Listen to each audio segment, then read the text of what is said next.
কিছু চলে যাওয়া সহজে মেনে নেওয়া যায় না। দিয়াগো জোটা তেমনই এক নাম। মাত্র কদিন আগেই বিয়ে করেছেন দীর্ঘদিনের প্রেমিকাকে। ক্লাব দেশের হয়ে শিরোপা জিতে ছুটি কাটাচ্ছিলেন সেই জোটা স্পেনের রাস্তায় একটি দুর্ঘটনার শিকার হয়ে আজ শুধুই স্মৃতি।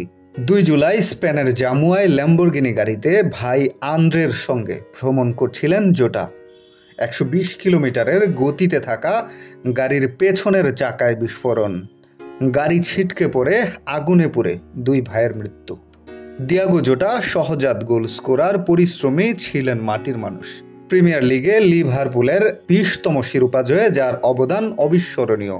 চোট পেয়েছিলেন মাঠের বাইরে, ফিরেই গোল করেছেন ফরেস্টের বিপক্ষে, এভারটনের বিপক্ষে। 2টি টাচে গোল, নিখুঁত এক শট, সেটাই ছিল জোটার খেলা। তাই তো ক্লব বলছিলেন জোটা শুধু খেলোয়াড় নন, দারুণ বন্ধু, স্বামী ও বাবা। রোনালদোর কণ্ঠেও ঝরে পড়ল অবিশ্বাস, তোমার না থাকার কথা ছিল না। দিয়াগো জোটা হয়তো আলোচনার কেন্দ্রে থাকতেন না, তবু প্রতিটি ম্যাচে নিখুঁত কাজ করে যেতেন। চুপচাপ নির্ভরতার আরেক নাম ছিলেন তিনি।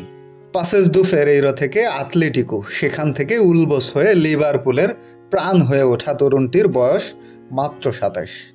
তার কেরিয়ারের সেরা সময়টাই যেন সামনে ছিল। 3 সন্তান, স্ত্রী, সব কিছু রেখে বিদায় নিলেন অনন্ত যাত্রায়।